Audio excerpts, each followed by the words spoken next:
So here we are, in this really awkward position. Is Season 4 going to be the Hashira training arc and then the final arcs? Or is Season 4 going to be a 5-episode season of just the Hashira training arc? Either way, they are both extremely weird pacing.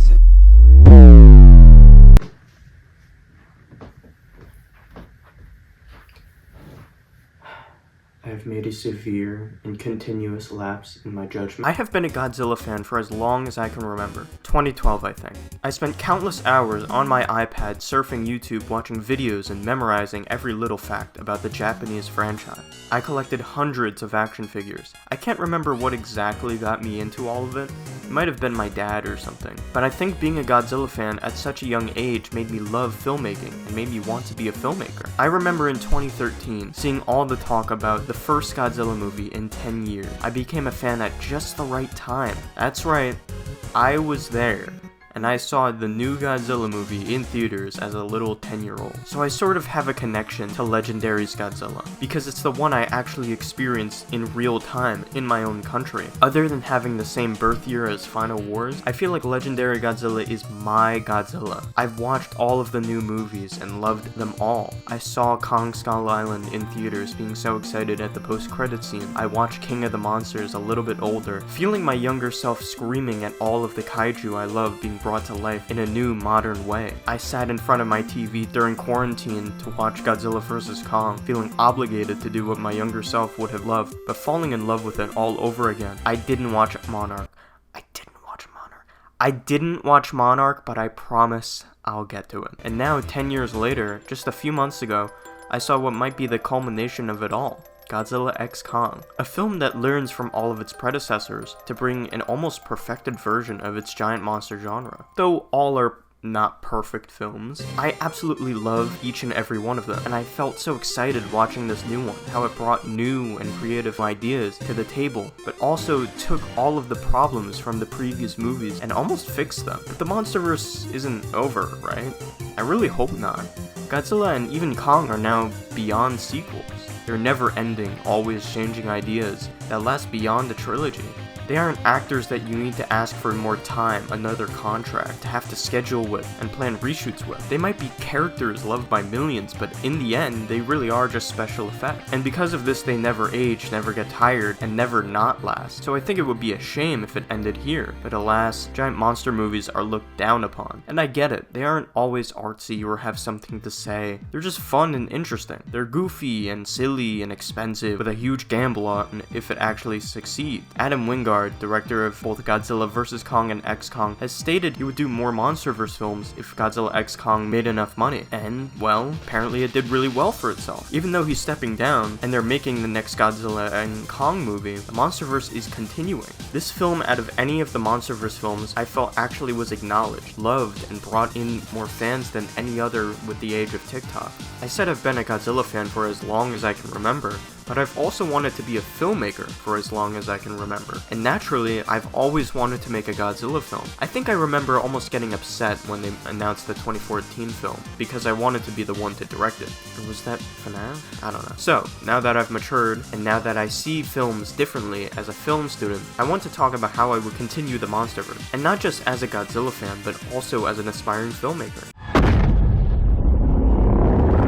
I hope people can realize how difficult it is to make a mood and tone for a giant monster movie. It's a certain balance you have to perform, especially with giant CGI kaiju that can easily be portrayed as unrealistic. The suspension of belief can be difficult to accomplish. There's the more grounded and mysterious tone of the 2014 film. There's the more modern fantasy of the 2019. There's the tropical adventure of Skull Island, and then there's the more MCU-like film with Versus and X. I'll be honest, I wasn't a fan of the Monsterverse trying to be like the MCU. I think a bit more of the darker tone of the first two Godzilla movies are the best ones here. There's something that the MCU and even Star Wars keeps forgetting. A cinematic universe isn't a genre, it's a medium. Just because it's a bunch of movies taking place in the same universe doesn't mean it has to feel the same. That's the beautiful thing about a shared universe. Two movies in the same universe can have completely different tones or mediums. While my favorite stuff in this universe is more of the mysterious yet colorful stuff. No, seriously, can we bring back Learn Sure? King of the the Monsters has to be one of the most beautiful movies I've ever seen. I think some diversity is the best thing for this franchise. I feel like Warner Bros. Might think their next move after Godzilla x Kong, which felt like an Avengers-sized movie for the Monsterverse, is to go bigger, which is a common mistake for the MCU right now. I'd say now's the perfect time to build even more and have smaller adventures. I say let's get creative. I want some horror, some found footage stuff. Let's get documentary. Yeah,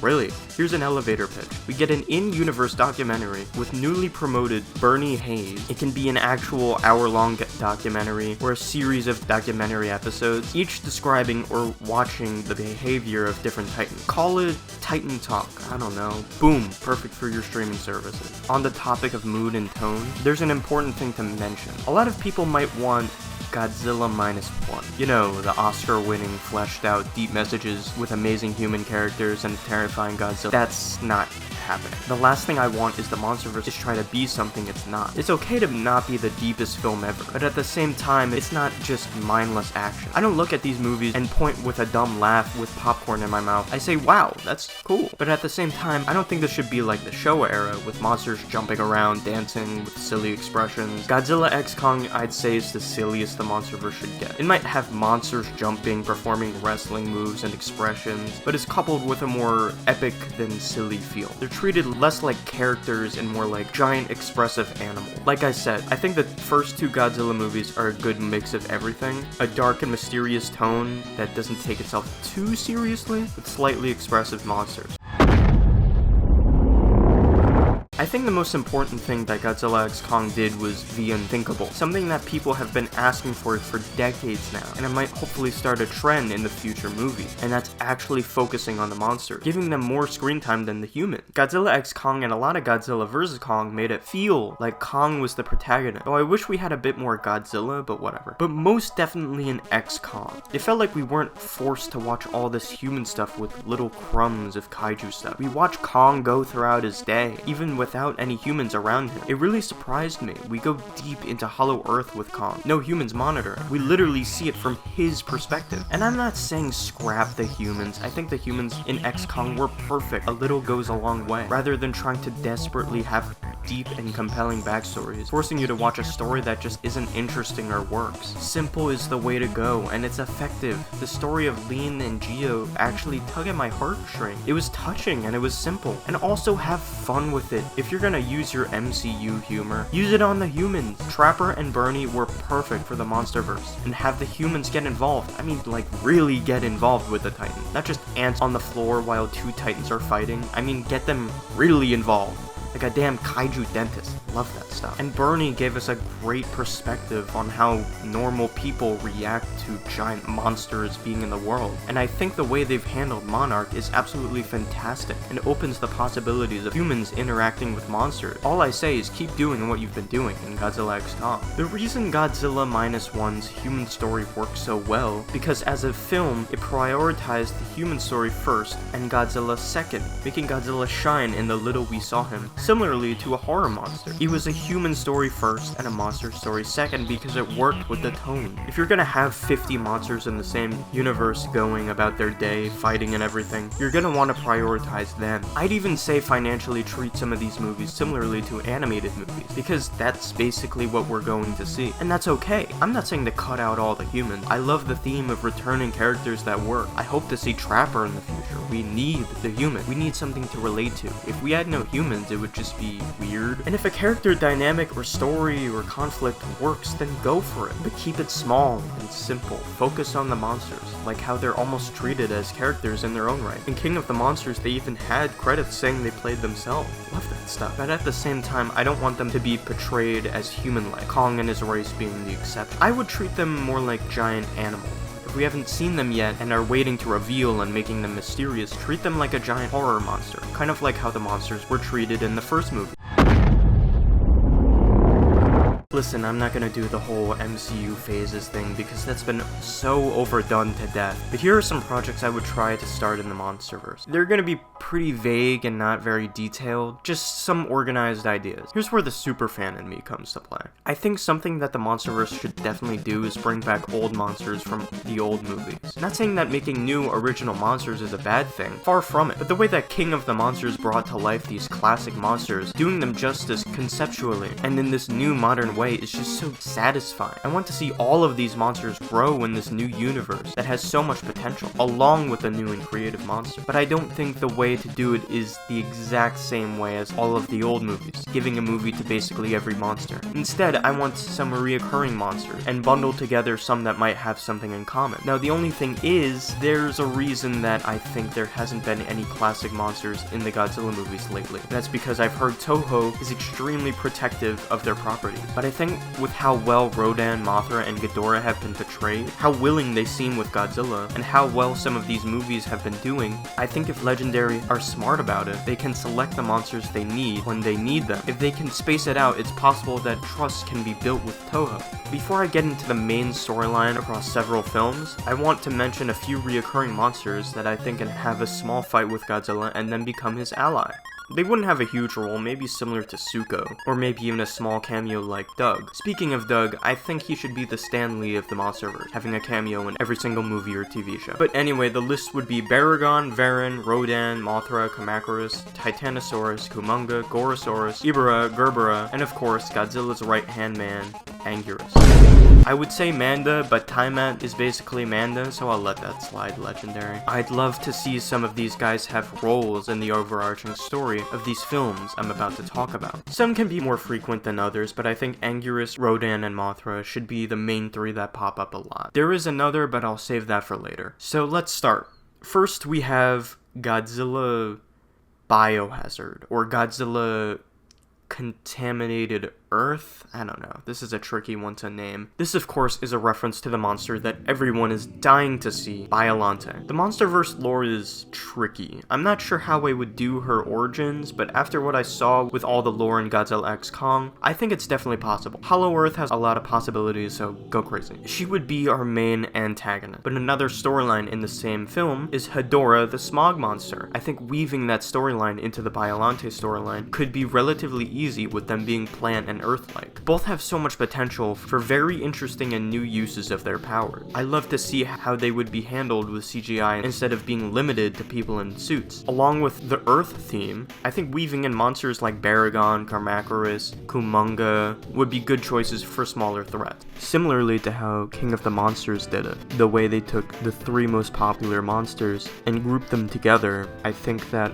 the aesthetics of the second film and this third film complement each other with this more gross, disgusting nature feel, along with the more modern fantasy of the first one. But of course, I think introducing Anguirus as soon as possible is extremely important. Have him fight Godzilla in the opening scene or something, I don't know. But there is another kaiju that I would maybe put in this movie. There is another option to save him for a future appearance, or just use him here quickly and then more in the future movie. It's something I've seen theorized online a lot, and that's Trapper as Jet Jaguar. Wow.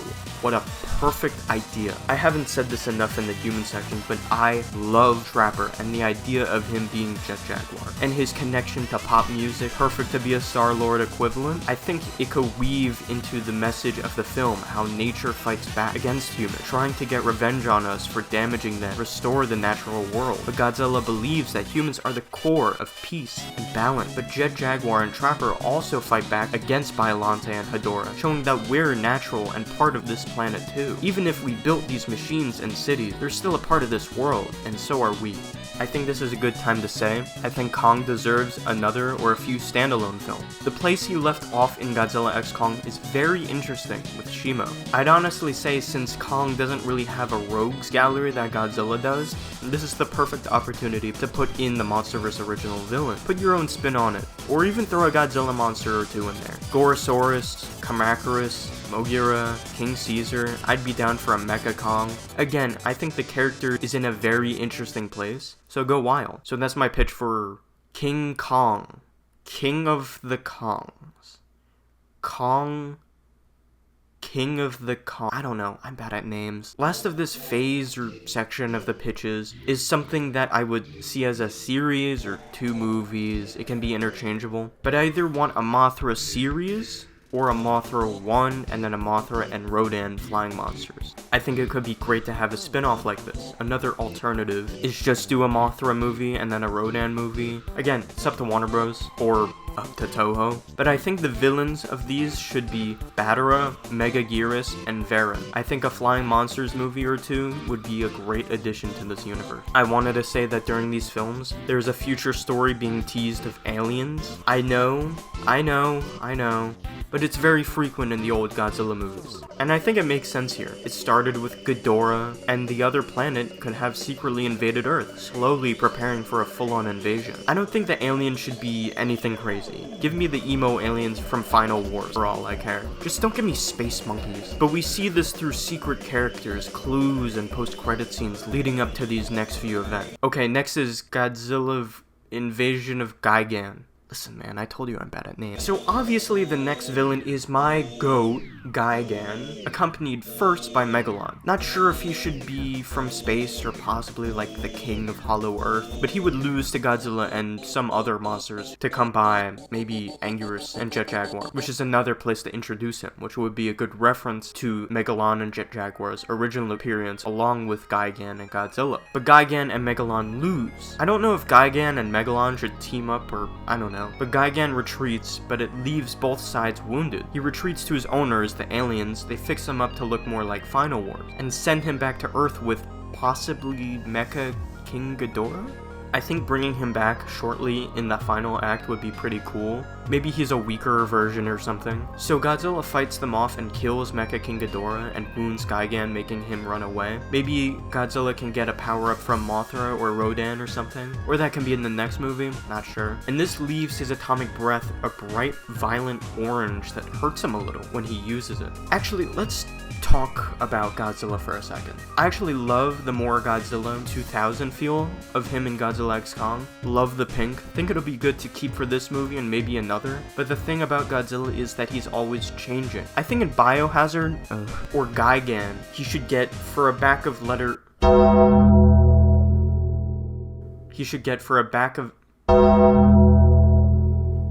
For a lack of better terms, frosted white tips for spines, similar to his look in 2003 and Final Wars, and his look in the Showa era. And when he gets another power-up in Gigan, or this next one, we slowly see this power affect him and start hurting him, leading to, you probably can assume. I also think Manila, or Baby Godzilla or whatever, probably should happen. I'm not the biggest fan of Godzilla having a kid, but I think it's important to the history. I don't know if he should find him or birth him. Legendary is good with the lore, so I'll trust them. Make it a series or something. Son of Godzilla. Make it cute. A little kid-friendly. Get your Baby Yoda, Baby Groot money back. Sell that merch. But I do think the storyline can be done. Anyway, next up is Godzilla Invasion of Planet Zero. Or X. I don't know, it's the Monsterverse, call it whatever you want. Here I think the villain should be Space Godzilla and Orga. Alien storylines continue, throw some other monsters in there, I don't know. Space Godzilla I feel is a little weird with Godzilla being right there. I don't think you should do the exact origins from the Heisei era. I don't think it fits the tone of this Monsterverse. I think an interesting storyline can be made there. I'm not too sure what though. Maybe the aliens can get a piece of Godzilla's DNA and try to replicate him to try to fight him. I don't know. I'm not a professional. I think it can be interesting if either in the end of this movie or the last movie, the aliens can actually kind of win and start fully invading Earth. Like at the end of the last movie, Space Godzilla could just show up and crystallize the whole city, leaving one of the films in a dire situation, in an apocalyptic event. It could also leave the human storyline in a very strange place after the realisticness of the first film. Up next would be our Infinity War. All monsters attack, or destroy all monsters. Whatever sounds better to advertisers. They probably want Godzilla X Kong at the beginning of it. We get all of the monsters, including Kong and his posse, either having a Culling Games free-for-all, basically a quick natural selection event, and then Destroya comes in from space to fight them all, or there is no free-for-all and the Destroya thing still happens. People on TikTok have been hyping up Destroya like he's the next damn Thanos, which he could be, I guess. But since there's all this hype around him, make Destroya goddamn scary. I mean, kill some kaiju. Yeah, that's right, get Gorosaurus out of here. I think Godzilla by now should have an orange-red look with his spines, and at times a bit too powerful for his own good. And I think it would be great to see that Destroyer is dead, but at what cost? The world is still in a dire state, and Godzilla is in bad shape as the aliens send their Alpha Titan. Lastly would be our endgame event, Godzilla Final Wars. This sees the world in a dire state with a dying, burning Godzilla going around the world trying to preserve balance, killing as many aliens as he can, and finding old kaiju allies along the way. In the end, he fights Monster X and a new Gigan. Gigan is killed and Monster X turns into Kaiser Ghidorah, which I think could be this ginormous titan. This results in the meltdown and death of Godzilla. Godzilla dies, bringing back balance to Earth and finishing off the aliens once and for all. You could continue the Monsterverse after this if money is really a problem, but I think that would be a fitting end. Obviously, there's so much room for more spin-offs and sequels in between these events. More concepts, commercials, merchandise, toys, shirts. This Monsterverse has so many possibilities, and I think this is a good direction for it to go, with still so much room for improvement. I definitely could come up with more in-depth pitches in the future for all of these films. But all of this wasn't just a pitch. This was also a job application. I'm serious. I am 19 years old, going to Ringling College of Art and Design. I am a film major trying to get into opportunities that will start my career. That's right, I am treating this as a job interview. To Legendary and Warner Bros, this is a message to you. If you're seeing this, I am dead serious. It would mean the world to me to one day be a part of the Monsterverse and have a role in the direction it takes. I'm not just a crazy superfan. I use my knowledge of the source material to create a coherent yet flexible plan for the future of this marketable franchise. I can use my knowledge of this franchise and filmmaking to be a great asset in making this universe into what it can and should be. I know that you want to continue these stories, and I'd love to be a part of it. Let me be the Russo brothers to your Kevin Feige. Let me be your guy. Or get me into a writer's room. Hell, an internship. Even an acknowledgement from you would look good on a resume. Or you could just take all of my ideas, which is fair, I guess. There's nothing I can really do about it. It's unlikely that you actually see this, but if you do, please know that I am serious. If you actually consider, here is my contact info, so let me know, and I promise I will not let you down.